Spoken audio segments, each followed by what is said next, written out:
Hello बच्चों, welcome again.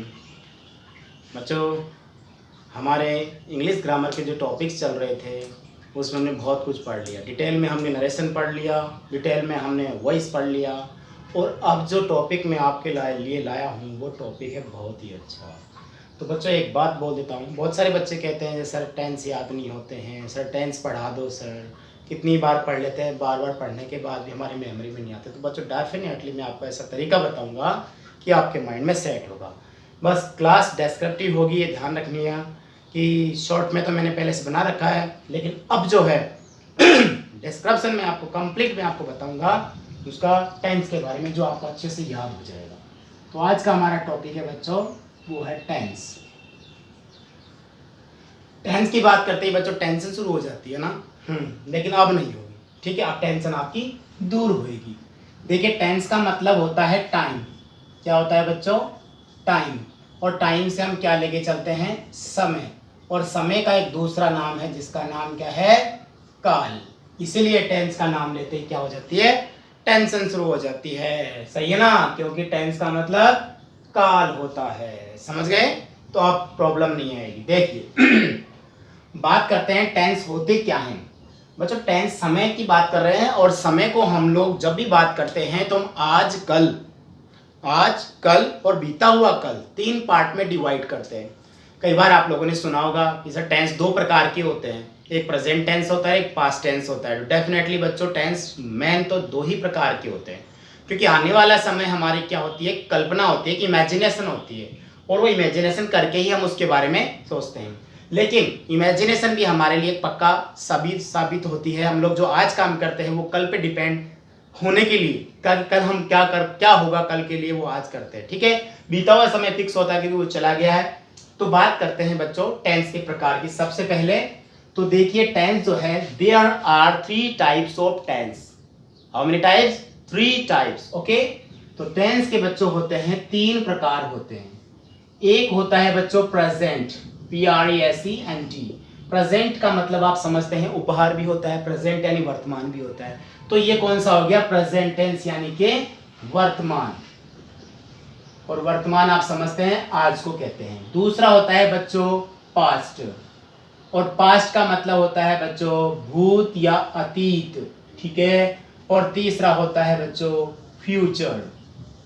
Future बोले तो भविष्य, यानी आने वाला समय। तो समय को बच्चों 3 भागों में बांटा गया है, आज का समय, हमारा गया हुआ समय, और हमारा आने वाला समय। Is that clear? 3 प्रकार के हो गए। ये हैं क्या? इसके बच्चों टाइप हो गए, प्रकार हो गए।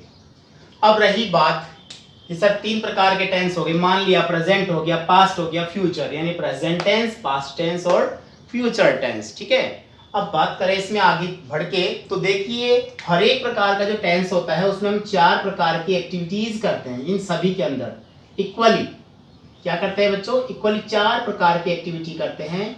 वो एक्टिविटी कैसे करते हैं उनको मैं बता देता हूँ। यानी कहें तो प्रेजेंट टेंस के 4 पार्ट्स होंगे, फ्यूचर टेंस पास्ट टेंस के 4 पार्ट्स होंगे, और फ्यूचर टेंस के भी 4 पार्ट्स होंगे, ठीक है। तो वो पार्ट्स में आपको लिख देता हूँ। सबसे पहले देखिए ये पार्ट्स की बात कर रहा हूँ, और ये पार्ट सबके लिए क्या है बच्चों? इक्वल है।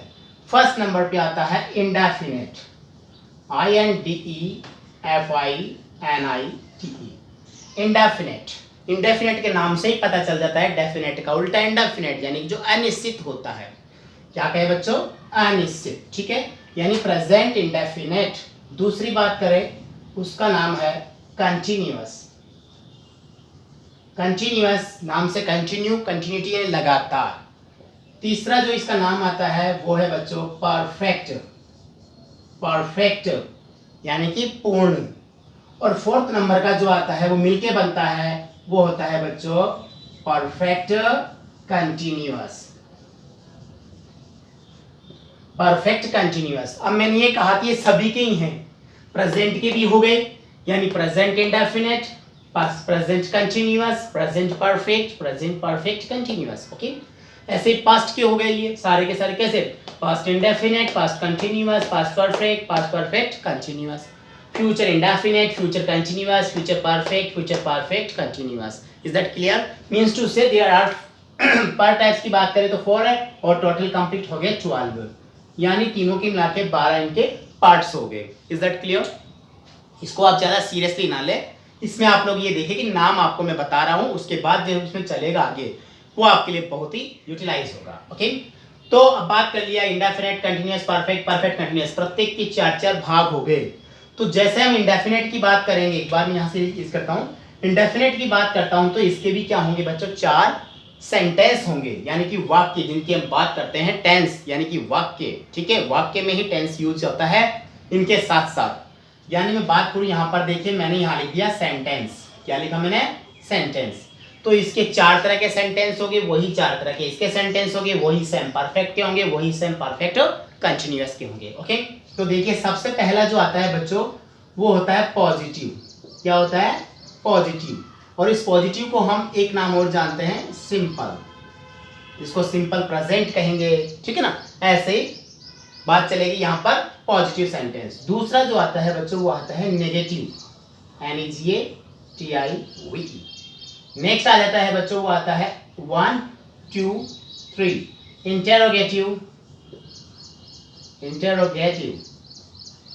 आप घर पे बैठे हैं, लॉकडाउन में स्टडी नहीं हो पा रही है, लेकिन आप मेरे वीडियो को देख करके आप अपनी कॉपी में लिख करके आप अच्छे से इनको सबको तैयार कर सकते हैं और कभी ना भूलने वाला टॉपिक है ये जो मैं समझाऊंगा।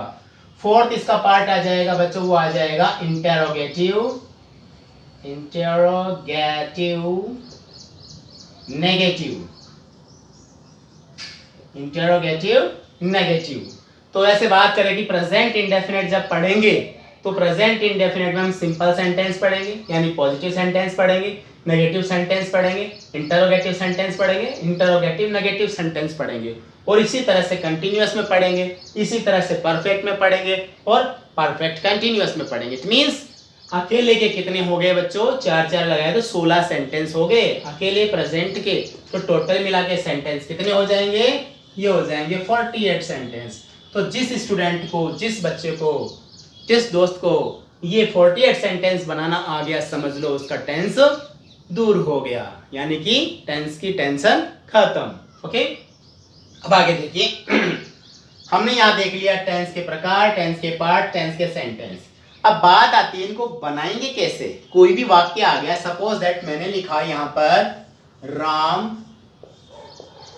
टीचेस इंग्लिश, ये सेंटेंस मैंने लिख दिया, राम टीचेस इंग्लिश। तो ये राम कहां से आया, टीचेस कैसे लगाया, इंग्लिश कहां से आया, ऐसा क्या है? ठीक है, और एक और लिखूं मैं यहां पर, तो मैंने लिखा राम इज टीचिंग इंग्लिश। ठीक है बच्चों, अब यहां भी बात करेंगे, सब राम तो आ गए, तो इज कहां से आ गया, ये अलग था ये अलग हो गया, ऐसा क्यों हुआ? तो ऐसा ही हमारा टेंशन होता है और इसको दूर करना भी हमें को होता है। ठीक है, तो देखिए बात होती है जब भी कोई सेंटेंस तैयार करते हैं, हमने यहाँ पर देखा ना, जब भी कोई सेंटेंस तैयार करते हैं तो उस सेंटेंस में जरूरत पड़ती है, आपने सुना होगा हिंदी में कर्ता कर्म क्रिया, तो वही चीजें यहाँ पर भी बच्चों आती है। समझ में आया ना, वही चीज सेम यहाँ पर आती है। तो वही चीज हम देखेंगे, किसी भी सेंटेंस को बनाने के लिए सबसे पहले हमें जरूरत पड़ती है उस सेंटेंस का सब्जेक्ट, यानी कि कर्ता, कार्य करने वाला, वो हमें चाहिए होता है। तो सब्जेक्ट कहां से लाएंगे भैया, तो वो तो बताएगा। तो सब्जेक्ट बच्चों देखिए जो होते हैं वो कितने प्रकार के होते हैं, या तो होता है एक नाउन सब्जेक्ट होता है, या फिर होता है भैया प्रोनाउन सब्जेक्ट होता है। नाउन सब्जेक्ट को आप जानते हो कि जो नाम किसी का आ गया, जैसे राम आ गया, तो राम क्या है, एक नाम है। जैसे मैंने लिखा यहाँ पर टाइगर आ गया, टाइगर क्या है, एक सब्जेक्ट है। समझ गए। और यहाँ प्रोनाउन की बात करें तो इनके साथ होने वाला प्रोनाउन जो मैं आगे बताऊंगा वो सब्जेक्ट बनेगा। ठीक है, जैसे मान लो मैंने लगा दिया ही लगाया, शी लगाया, और किसी में यू लगाया, ये कौन है, ये प्रोनाउन सब्जेक्ट होते हैं। क्लियर हो गया? ठीक है, आगे बताता हूँ, आप एक बार इसका स्क्रीनशॉट ले लीजिए और फिर मैनेज करके सही से बताता हूँ। ठीक है, वीडियोस अलग अलग बनेंगे, छोटे छोटे बनेंगे, आपके लिए मैं बहुत अच्छे तरीके से मैं आपको समझाऊंगा, कहीं भी प्रॉब्लम नहीं आने दूंगा, ये मेरा प्रॉमिस है आपके लिए। आपको टेंस आपको अच्छे से मैं सिखा दूंगा। ले लिया स्क्रीनशॉट आपने? अब देखिए बच्चों, बस आपको क्या करना है, बेसिकली 1-2 बार वीडियो को देखना है, वॉच करना है, और समय निकल जाए तो आप वो अच्छे से इनको कॉपी में राइट भी करना है, ठीक है। तो अब देखते हैं आगे सेंटेंस कैसे बनाया जाता है। सेंटेंस बनाने के लिए हमें क्या क्या जरूरत होती है उन चीज के बारे में देखिए। देखो बच्चों मैं एक पैटर्न बनाता हूँ। यहाँ पर मैंने लिखा है यहाँ पर सब्जेक्ट। तो कोई भी सेंटेंस सिंपल सेंटेंस के लिए एक कोई भी हम सिंपल सेंटेंस बनाएंगे तो उसके लिए सब्जेक्ट होता है, हेल्पिंग वर्ब होता है, उसके बाद मेन वर्ब होता है, फिर ऑब्जेक्ट होता है और उसके बाद आने वाला बच्चों वो होता है MPTR, जिसके बारे में मैं आपको बताऊंगा कि MPTR होता क्या है। रियल में MPTR की डेफिनेशन क्या होती है वो मैं आपको बताऊंगा अच्छे से, ठीक है। तो आप देखते जाइए सब्जेक्ट क्या होते हैं। पहले सब्जेक्ट के बारे में मैं आपको बताऊंगा। देखिए नाउन सब्जेक्ट के बारे में आपने जान लिया कि नाउन सब्जेक्ट क्या होता है। प्रोनाउन सब्जेक्ट में आपको बताता हूं।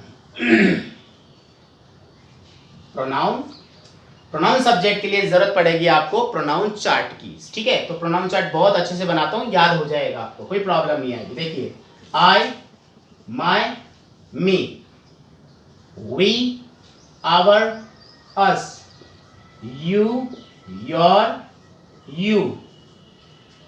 आप कहेंगे सर ये तो पढ़ा हुआ है सब कुछ। अरे भैया पढ़ा हुआ है वही तो काम का है, हमें तरीका देखना है बस। He, his, him, she, her, her, it, its, it, they, their, them.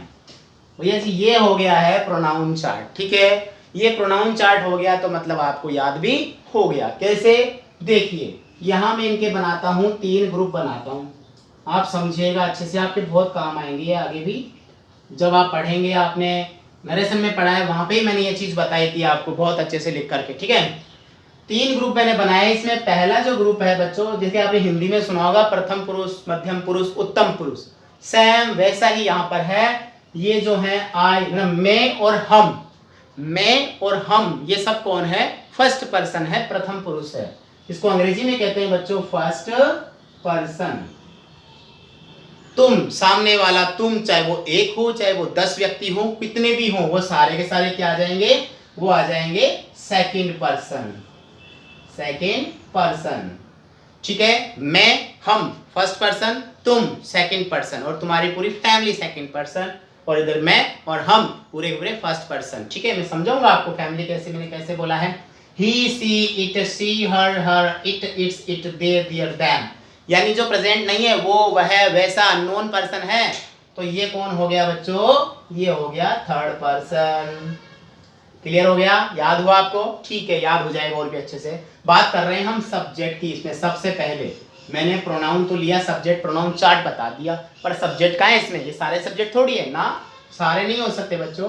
देखिए शुरू की जो लाइन है जिसमें I, we, you, he, she, it और दे, ये है कौन? सब्जेक्ट। कौन है? ये है सब्जेक्ट, जो हमेशा वाक्य के शुरू में, क्योंकि सब्जेक्ट कौन? कर्ता, कार्य करने वाला, जो हमेशा शुरू में आएगा। दूसरी लाइन जो है बच्चों, ये भी सब्जेक्ट है, इसके बारे में आगे ही बात करेंगे। ये रिलेटिव सब्जेक्ट है।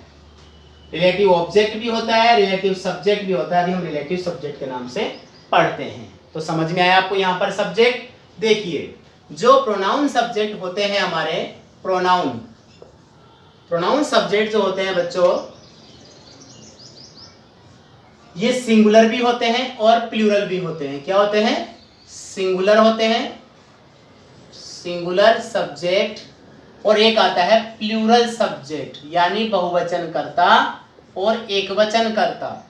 जब हम आगे पढ़ेंगे तो एसएस के नाम से पढ़ेंगे, इसको पीएस के नाम से पढ़ेंगे। Is that clear? तो सिंगुलर सब्जेक्ट जो होते हैं वो कौन कौन से होते हैं? इन्हीं में से निकलते हैं। देखो ही, शी, इट और कोई भी एक नाम। अभी मैं आपको ऐसे बताऊं, दिस, दैट, दीज, दोज के बारे में कुछ नहीं बता रहा हूं, जितना बताऊं उतना समझिए। ये कौन है बच्चों? ये है सिंगुलर सब्जेक्ट। प्लूरल सब्जेक्ट होते हैं बच्चों आई, वी, यू, दे और 2 या 2 से अधिक नाम। ये कौन होते हैं? प्लूरल सब्जेक्ट होते हैं। क्योंकि क्या होता है, जो जिसका फ्रेंड होता है वही उसी के साथ जो है काम करेगा यहाँ पर, क्योंकि वर्ब के साथ इनकी क्या होगी, साझेदारी होगी, जिनको हम देखेंगे। आप इसका एक बार स्क्रीनशॉट ले लीजिए, फिर मैं आगे आपको बताता हूँ, अच्छे से डिफाइन करता हूँ, बढ़िया तरीके से क्लियरिफिकेशन करता हूँ, मैं आपको अच्छे से समझाऊंगा, एक एक टॉपिक एक एक वर्ड समझाऊंगा मैं आपको। हो गया। अब आगे देखेंगे, हमने देख लिया प्रोनाउन, ठीक है। अब हम क्या देखेंगे आगे, हेल्पिंग वर्ब, मेन वर्ब। वैसे इनको बोला जाता है वर्ब बोला जाता है ओनली। तो इनके दो पार्ट बने हुए हैं जो मैं बताता हूँ आपको अच्छे से। देखिए ये दोनों क्या है, ये वर्ब है, वर्ब यानी क्रिया, ठीक है, क्रिया। जो क्रिया है वो दो पार्ट में है, एक है हेल्पिंग वर्ब जिसको हम एच वी कहेंगे, एच वी, और एक होती है बच्चों मैन वर्ब, मैन वर्ब जिसको हम एम वी कहेंगे। हेल्पिंग वर्ब बच्चों बात करें तो वैसे टोटल 24 होती है, और हमारे टेंस में काम में तो सारी आती है, लेकिन हम जो बेसिकली इसके पैटर्न के अकॉर्डिंग पढ़ेंगे वो वर्ब होती है ओनली 13 हेल्पिंग वर्ब हमारे काम आएगी, जो मैं यहाँ लिखता हूँ आपके लिए समझाने के लिए, ठीक है। शॉर्ट में बढ़िया तरीके से याद भी करवा दूंगा। देखिए do verb, be verb, have verb, और एक ले लीजिए आप शैल विल। बस हो गया याद आपको, कहीं प्रॉब्लम ही नहीं है। 13 हो गई।